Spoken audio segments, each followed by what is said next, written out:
Quero convidar a igreja para mais um momento de oração. Nós vamos compartilhar a palavra do Senhor. Peça ao Espírito Santo, para abrir o teu coração para receber essa palavra, e orem também por mim, para que o Senhor me abençoe e me capacite a transmiti-la. Amém? Pai querido, muito obrigado por cada momento dessa celebração, porque sabemos que o Senhor está conosco, está presente. Obrigado a Deus, e que o Senhor fale conosco agora pela Tua palavra, que o Senhor abra os nossos ouvidos espirituais, que essa mensagem venha frutificar na nossa vida. Eu oro, Pai, que o Senhor me capacite, que eu possa transmiti-la com unção, com autoridade, vindas do Teu Espírito Santo. Em nome de Jesus Cristo, amém. Glória a Deus. A gente vai falar um pouco hoje sobre aquele que é o maior motivo de gratidão que nós temos na presença do nosso Deus, Nós fomos encontrados por Deus, amém? Você pode dar um glória a Deus por isso? Ele nos encontrou, Ele nos buscou, Ele nos achou, Não fomos nós que encontramos Ele, Ele nos encontrou, E eu vou fazer um paralelo de um texto do Antigo Testamento que a gente tomou como base, e depois a gente vai migrar para o Novo no final da mensagem. Livro do profeta Ezequiel, capítulo 34.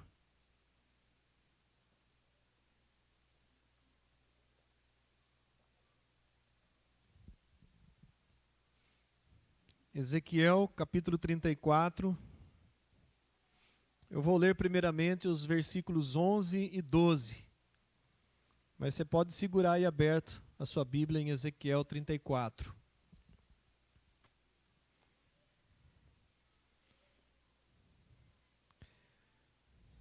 Porque assim diz o Senhor Deus: eis que eu mesmo procurarei as minhas ovelhas e as buscarei, como o pastor busca o seu rebanho, no dia em que encontra ovelhas dispersas. Assim buscarei as minhas ovelhas, livrá-las-ei de todos os lugares para onde foram espalhadas, no dia de nuvens e de escuridão. Amém, igreja? Ezequiel é conhecido como o profeta das muitas visões, Se você já leu o livro inteiro do profeta Ezequiel, você vai ver que há momentos em que a gente tem dificuldade de imaginar o que ele estava vendo, o que ele estava recebendo de visão de Deus, E ele é um profeta que foi contemporâneo, pegou uma parte do ministério de Jeremias e também de Daniel, e profetizou por volta dos anos 592 a 570 antes de Cristo, Ele vinha de uma família sacerdotal, Ezequiel 1, versículo 3, você vai ver que ele era filho de sacerdote. Então Ezequiel vinha de uma família sacerdotal. E aproximadamente durante 22 anos, ele esteve profetizando. E Ezequiel profetizou principalmente para os judeus que haviam sido deportados para a Babilônia. Ele, inclusive, viveu um tempo em Jerusalém, e ele foi deportado juntamente com os judeus para a Babilônia, quando a Babilônia tomou a nação de Judá, destruiu o templo, através de Nabucodonosor. E o nome Ezequiel, ele tem um significado muito interessante. Deus fortalece. E aquele povo precisava mais do que nunca de fortalecimento. Eles haviam sido deportados, levados cativos para uma outra nação. E as ministrações de Ezequiel, as suas palavras, elas estavam normalmente voltadas para dois propósitos. O primeiro, ele pregava o porquê do povo ter ido para o cativeiro. Ele apontava a causa do povo ter sido levado ao cativeiro, os pecados, a idolatria, o afastamento de Deus, a corrupção do rei, a corrupção do sacerdócio, dos pastores da época. Então ele apontava muito a culpa de terem sido levados ao cativeiro. Mas ele apontava também, amados, não só os juízos, mas ele apontava também a restauração. a restauração, a profecia de que Deus restauraria aquela nação, que Deus traria de volta, né? Aliás, Jeremias também foi usado no mesmo sentido, na mesma visão, embora o ministério de Jeremias foi mais longo, né? Então, eles primeiro profetizavam, Deus alertava o povo, avisava, insistia para que houvesse arrependimento, mas depois, passado um tempo, né, a gente costuma dizer, a paciência de Deus chegava no limite e vinha o juízo. E no juízo, nesse caso, nessa ocasião, eles haviam sido levados para o cativeiro da Babilônia. E interessante que o capítulo 34 de Ezequiel, ele começa profetizando contra os falsos pastores. Contra os falsos pastores. E essas palavras de Ezequiel apontam diretamente para a nossa época também. Se você acompanhar comigo a partir do versículo 1, ele diz assim: veio a mim a palavra do Senhor dizendo, né? Filho do homem, Deus chamava Ezequiel de filho do homem, né? Profetiza e diz-lhes, assim diz o Senhor Deus, ai dos pastores de Israel que apacentam a si mesmos. Não apacentarão os pastores as ovelhas. Comeis a gordura, vestivos da lã e degolais o cevado, mas não apacentai as ovelhas. As fracas não fortaleceste, a doente não curastes, a quebrada não ligastes, a desgarrada não tornaste a trazer, e a perdida não buscastes, mas dominais sobre elas com rigor e dureza. Assim se espalharam por não haver pastor, e se tornaram pasto para todas as feras do campo. As minhas ovelhas andam desgarradas por todos os montes, e por todo elevado outeiro. As minhas ovelhas andam espalhadas por toda a terra, sem haver quem as procure ou quem as busque. Portanto, ó pastores, ouvi a palavra do Senhor. Tão certo como eu vivo, diz o Senhor Deus, visto que as minhas ovelhas foram entregues à rapina e se tornaram pasto para todas as feras do campo, por não haver pastor, e que os meus pastores não procuram as minhas ovelhas, pois se apacentam a si mesmos e não apacentam as minhas ovelhas. Portanto, ó pastores, ouvi a palavra do Senhor. Assim diz o Senhor Deus, eis que eu estou contra os pastores e deles demandarei as minhas ovelhas. Porei termo no seu pastoreio e não se apacentarão mais a si mesmos.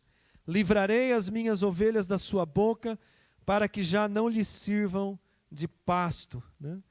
O que nós vemos acontecer aqui é o que acontece nos dias atuais, né? Já acontecia na antiga aliança. Houve um período, um momento em que os pastores, os líderes, o sacerdócio daquela época estava corrompido. Quando a palavra se refere aqui a pastores, naquela época era o sacerdócio, né? O sacerdote, o templo, havia se corrompido. Muito semelhante ao que a gente vê nos dias de hoje. Pastores profissionais, pastores que se engordam, né, se enriquecem através de uma manipulação, de um domínio sobre a igreja, de um controle sobre as finanças, enfim, tudo isso que a gente tem visto de corrupção, mudando o evangelho, mudando a pregação, mudando a palavra, usurpando o lugar, né? Então Deus se voltou contra os pastores daquela época e Ele também vai se voltar contra os pastores de hoje. Ai daqueles que estão servindo dessa maneira, apacentando a si próprios, exercendo o ministério para o seu próprio bem, com o seu próprio interesse, né? Há uma responsabilidade muito grande, amados, em subir aqui e trazer a palavra de Deus, em estar à frente de um ministério, de uma igreja, porque a igreja não é do pastor, não é do conselho, a igreja é de Deus. E nós somos tão somente servos, né? A quem o Senhor atribuiu uma responsabilidade. E ai de nós se não exercermos essa responsabilidade com temor e tremor. E infelizmente a nossa natureza humana é cheia de falhas e defeitos, e por mais que a gente faça com zelo, a gente sempre acaba cometendo alguns erros, né? Isso é natural do ser humano, mas Deus conhece o coração de cada um que está servindo na sua obra. Ele sabe se há temor, Ele sabe se há interesse próprio, né? E naquela ocasião Deus libera essa palavra de juízo sobre os pastores de Israel, de Judá, que apacentavam a si mesmo. Deixaram o povo à vontade, cada um ia para onde desejasse.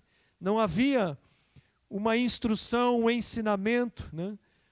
E a própria palavra diz, através de Oséias, o meu povo perece por falta de conhecimento.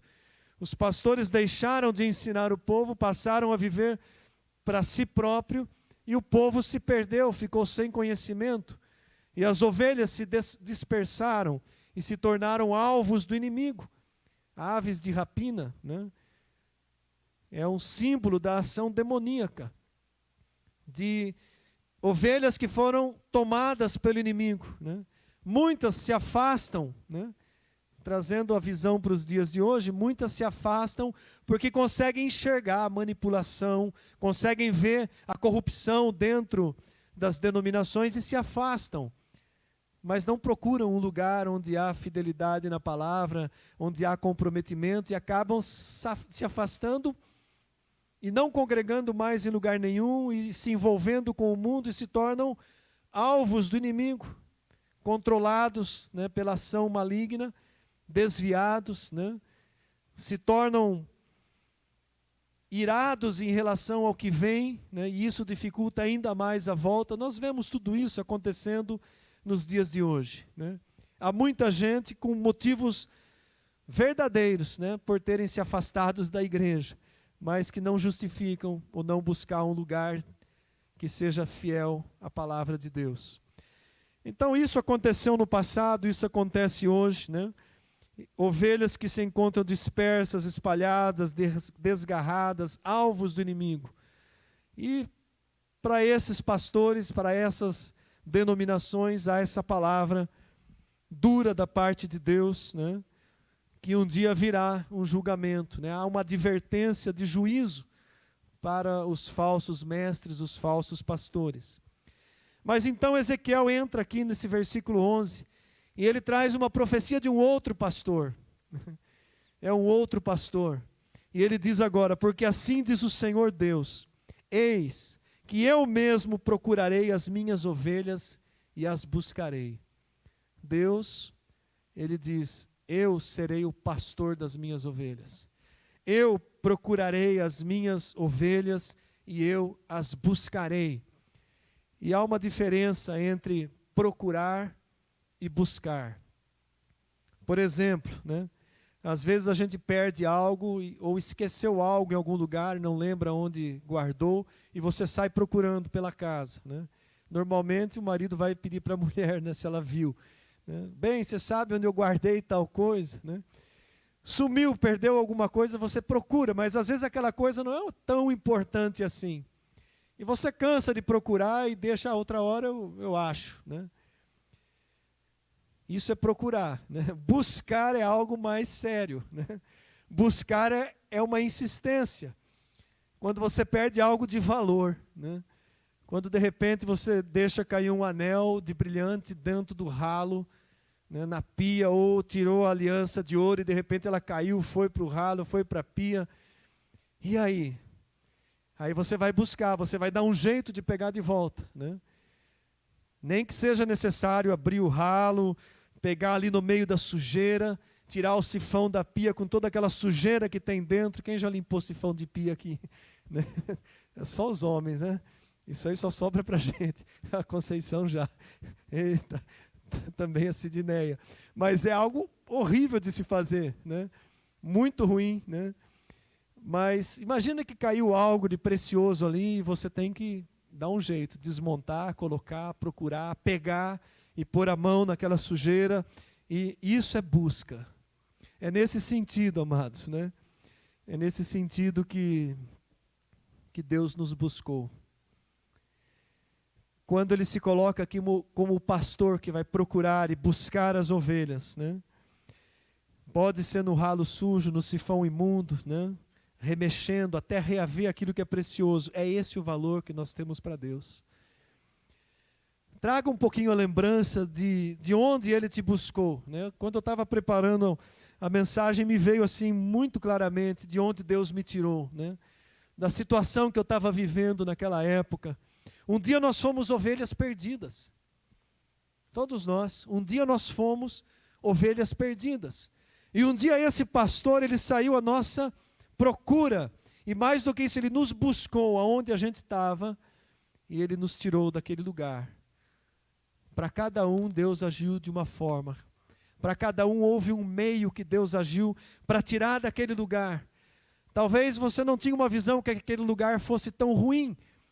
Mas Davi, no Salmo 40, né, ele diz assim, né, o texto, no versículo 2, tirou-me de um poço de perdição, de um tremedal de lama, e me colocou os pés sobre uma rocha, e me firmou os passos. Amém?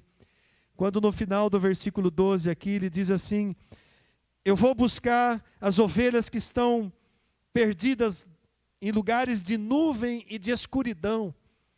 Aqui há uma simbologia, perdidas no mundo, sem rumo, escuridão, sem ver para onde elas estão indo. Eu vou buscar essas ovelhas. Os pastores não estão fazendo a sua parte, mas eu vou buscar essas ovelhas, né? Foi ali que Deus nos buscou. E é importante a gente trazer isso à nossa memória, porque esse é o maior motivo de gratidão que nós podemos ter para com Deus. Às vezes nós ficamos esperando uma bênção, algo acontecer que nós desejamos muito na nossa vida, para a gente poder dizer, agora eu tenho um grande motivo para agradecer a Deus. Não, nós já temos esse grande motivo.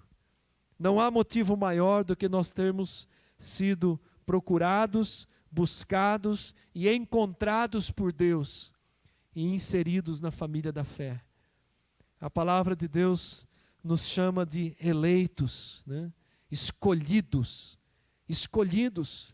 no meio de um lugar cheio de sujeira, de podridão, no meio de um monte de impiedade desse mundo, nós somos escolhidos. Deus nos separou para Ele, isso é um princípio da graça.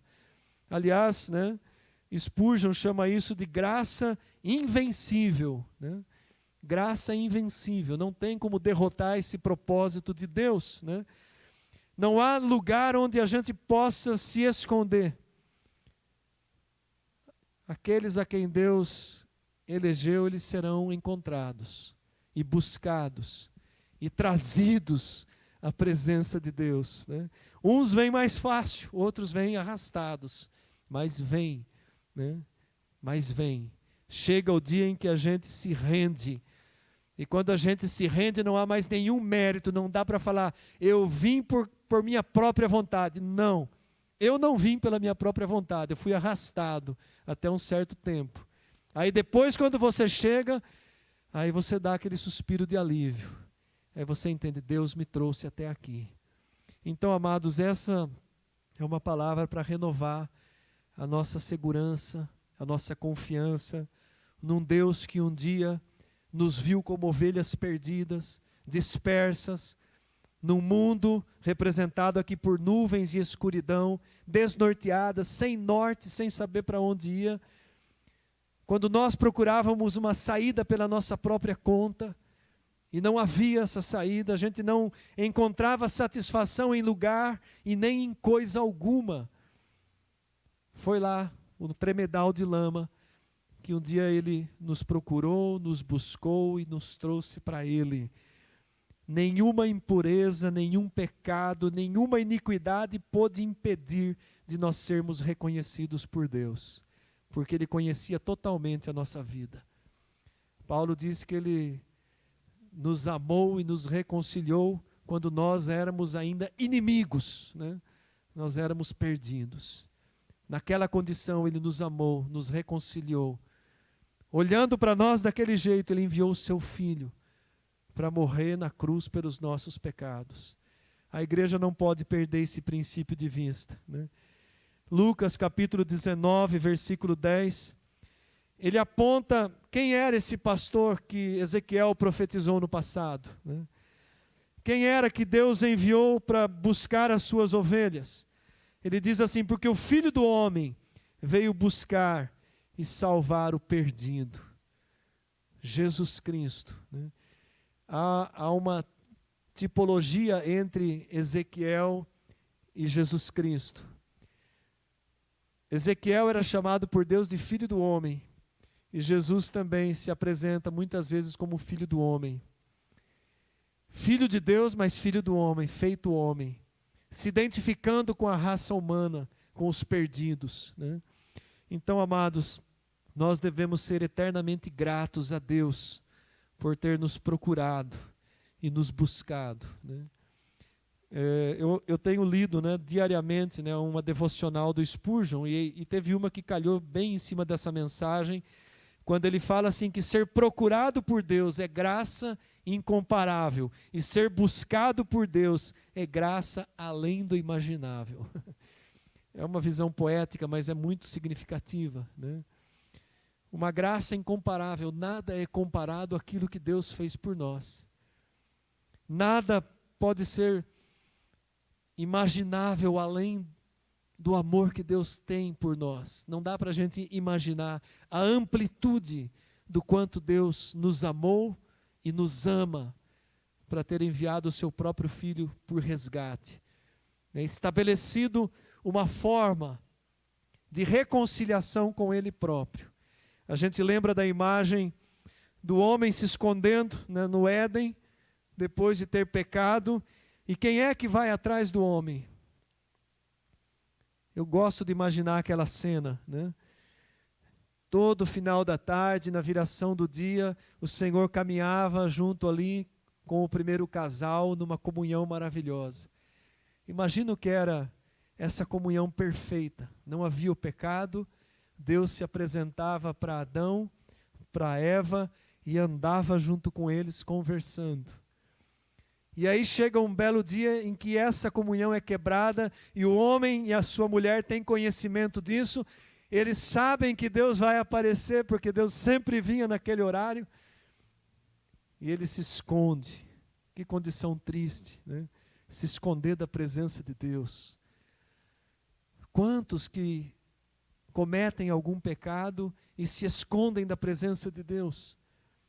Sendo que nós temos um livre acesso, porque o preço já foi pago por Jesus Cristo, e basta nos achegarmos a Ele, que Ele se achega a nós, e confessar e pedir o perdão, e reconciliar, e deixar tudo para trás e recomeçar a caminhada.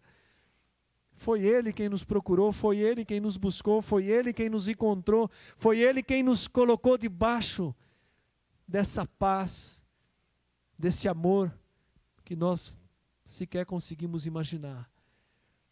Nós, como cristãos, como filhos de Deus, precisamos ter essa consciência, para que os tropeços que muitas vezes acontecem na nossa vida não venham nos deixar prostrados, sem condição de levantar, sem condição de retomar a caminhada.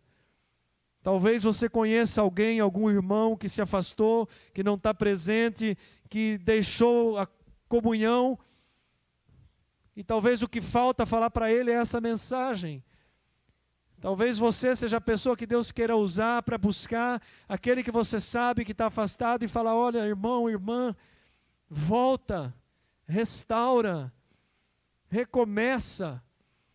Há um Deus que tem uma graça invencível, um amor incomparável, que está desejoso de ver você andando de novo. E se de repente é a gente próprio, né? Que essa mensagem fique para cada um de nós. Para Deus nós éramos como a dracma perdida, ou a ovelha perdida, lá da narrativa de Lucas, né? Aquela moeda que caiu, e a mulher procura com afinco, e varre, e acha a moeda perdida lá no meio da sujeira da casa. Ou a ovelha que se afastou, que se perdeu, e o bom pastor vai lá e traz a ovelha sobre o ombro de volta. Deus fez isso conosco um dia. Ainda que seja uma imagem simbólica, mas Ele fez isso conosco, com cada um de nós Ele fez isso. É bom a gente lembrar quando Ele fez isso, né? Hoje o presbítero Henrique compartilhou umas fotos de quando ele, o presbítero Vanderlei, né, e o saudoso presbítero Chico foram ordenados ao ministério como presbíteros, né? A gente estava olhando a foto ali, alguns, conhecia quase todos, né? Presbítero Josias, né, que saudoso, né, professor da escola dominical, presbítero Joaquim, né? Quando aconteceu aquele momento, já tinha sido encontrado, né? Ali foi só o momento de receber algo, uma responsabilidade que Deus confiou. Mas como é bom a gente olhar para trás, para relembrar aonde Deus nos buscou. Aonde nós estaríamos hoje, se Ele não tivesse nos buscado um dia. E amados, quão terrível seria ter se encontrado com a morte naquela condição. Já pensou? Misericórdia. Se nós tivéssemos, ou ela encontrado conosco, naquela condição do passado. Olha a misericórdia de Deus, olha o tamanho da misericórdia de Deus. Ele nos buscou, Ele nos trouxe a sua presença. E Ele usou os mais estranhos meios para que isso pudesse acontecer. O nosso caminho vai se afunilando até chegar o momento em que a gente não tinha saída senão se render para Ele. Misericórdia, graça de Deus, né? A gente precisa guardar isso no coração. E além de tudo, né, há uma segurança muito grande para todos nós. Porque esse mesmo Deus que nos procurou, que nos buscou, nos encontrou, Ele também deixa uma palavra de promessa. João 18, versículo 9, ele diz: eu não perdi nenhum daqueles que me deste. Nenhum Jesus perdeu, nenhum Ele vai perder daquele que o Pai enviou a Ele. Então isso para nós é uma segurança absoluta. Ainda que a gente dê alguns tropeços, saia com o dedão machucado, né, ou chegue a cair, Ele vai nos levantar. Pela ação do Espírito Santo, aquele que caiu vai ser conduzido de volta e vai prosseguir. A Ele seja a glória eternamente. Amém. Amém. Quando a gente lê as cartas de Paulo, você vê ali a obra tremenda de salvação que o Senhor fez por cada um de nós. Eu gosto muito de ler Efésios capítulo 2, do 1 ao 4, se você quiser acompanhe comigo aí na sua Bíblia, porque Paulo aqui ele faz um resumo disso que foi profetizado lá atrás. Ele fala da condição em que nós estávamos e da condição em que Deus nos colocou hoje. A maravilhosa condição que hoje nós nos encontramos.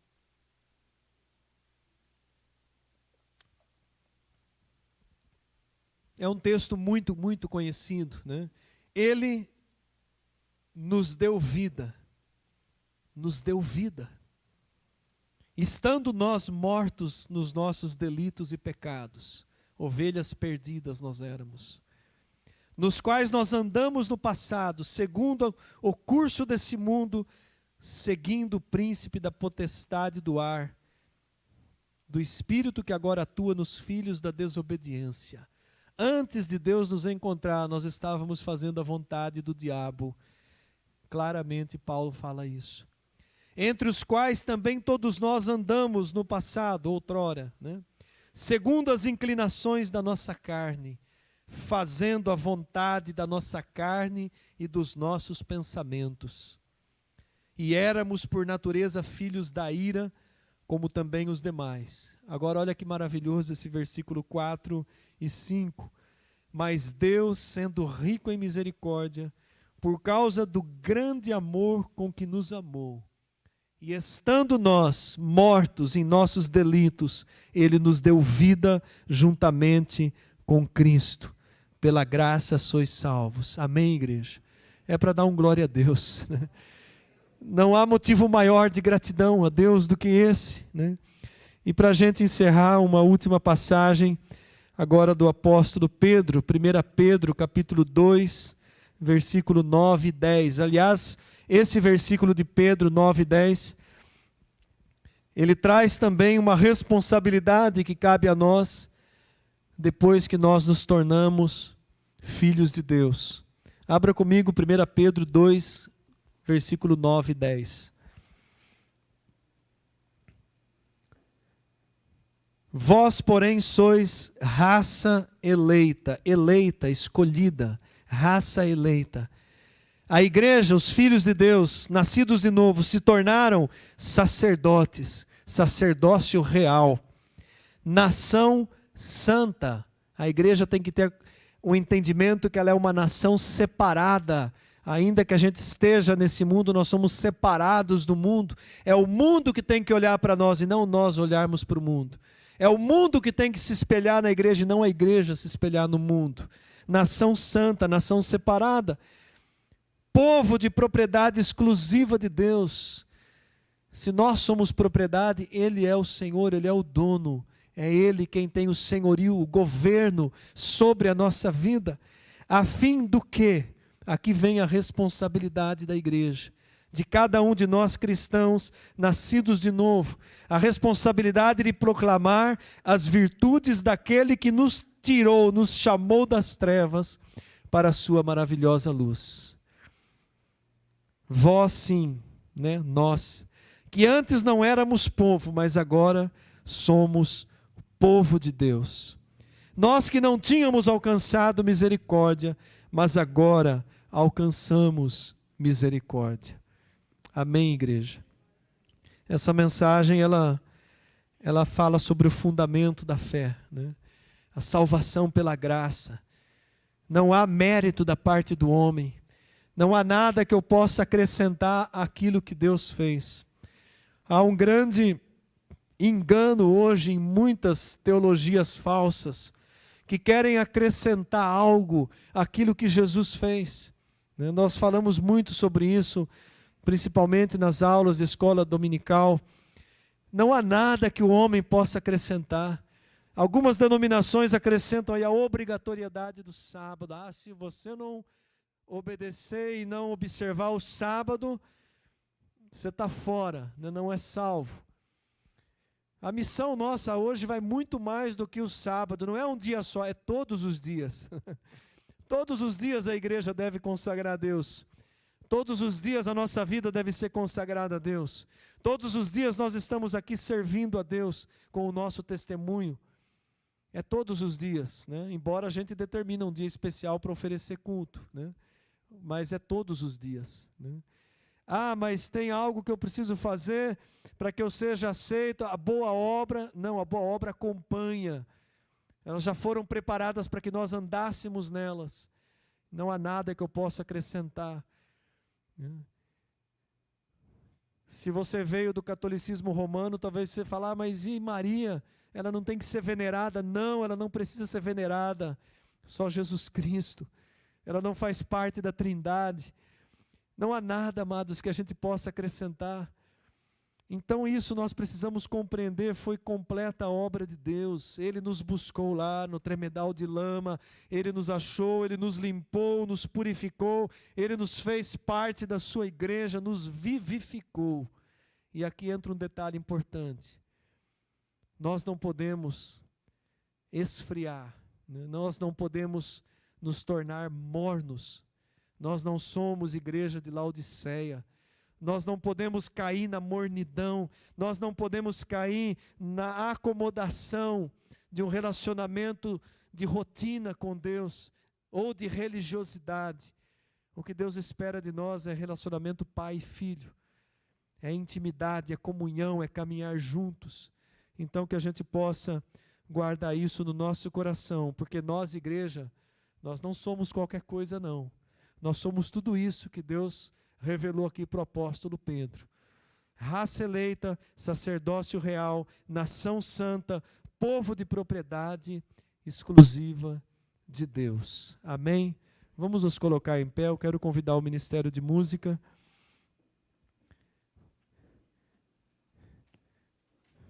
Vamos orar em gratidão a Deus. Vamos glorificar a Deus com um canto de gratidão. Vamos orar nesse momento, né? Que cada um de uma forma individual, mas ore reconhecendo a grande obra que Deus fez na nossa vida. Quando a gente fala ou ouve de alguém, Deus vai fazer uma grande obra na sua vida, a maior obra é essa. A maior obra que Deus fez na minha vida não foi ter me chamado para um ministério pastoral, Não, a maior obra foi ter me salvado. Foi ter me buscado onde Ele me encontrou, né? Então feche os seus olhos, curve a sua cabeça, vamos agradecer a obra do Deus Pai, do Deus Filho Jesus Cristo e do Deus Espírito Santo, porque essa obra continua, né?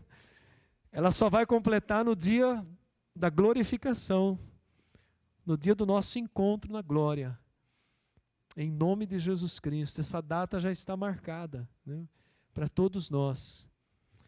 Pai querido, Pai de misericórdia, Deus de consolações, de graça, graça invencível, graça incomparável.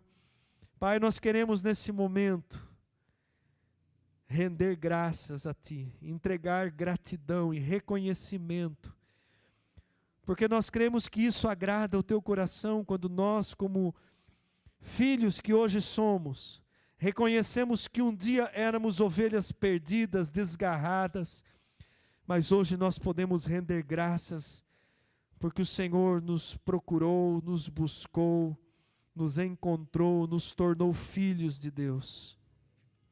Pai, obrigado, porque não havia nenhum meio de nós conseguirmos conquistar a salvação, não havia nenhum recurso na nossa vida que pudesse pagar pelos nossos pecados. Nem toda riqueza, nem todo tesouro, nem todo ouro do mundo seria suficiente para pagar pelo menor dos nossos pecados.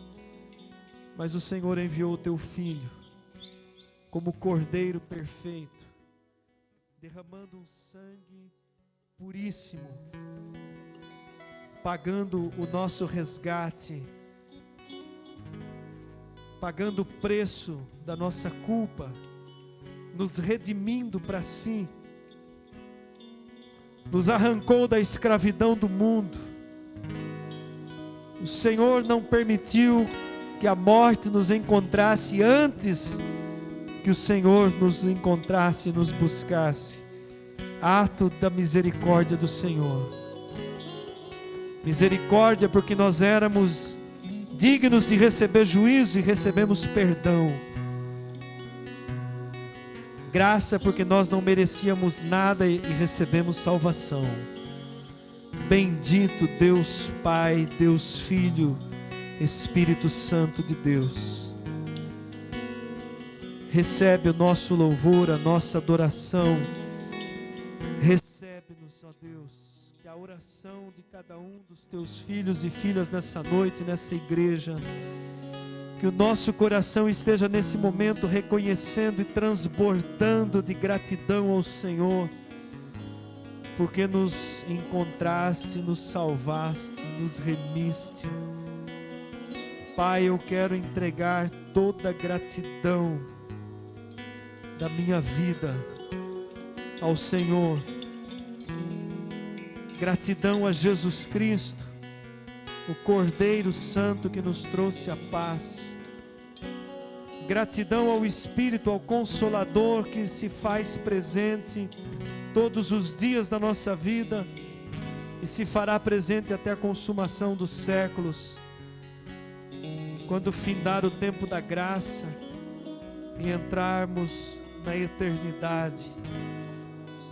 Maravilhoso Deus, glorioso Deus, poderoso Deus, santo, exaltado. A Ti, Senhor, seja toda a honra, toda a glória, todo o louvor, todo o poder, todo o domínio, toda a riqueza, toda a majestade, toda a adoração. Só o Senhor é Deus, só o Senhor é digno. Recebe a adoração, recebe o louvor da Tua igreja nessa noite. Pai, que nesse momento agora seja ao Senhor, que a nossa vida seja um hino de louvor ao Senhor. Bendito é o Senhor que nos salvou, que nos redimiu. Que isso permaneça sempre no nosso coração, na nossa lembrança.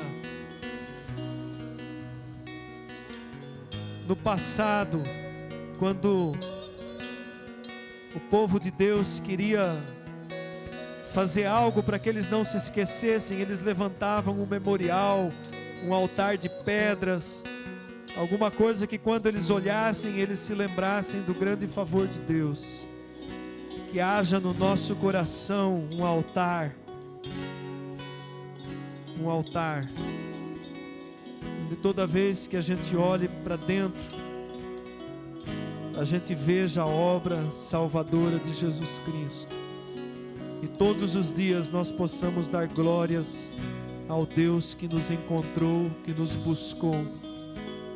Bendito seja o Senhor.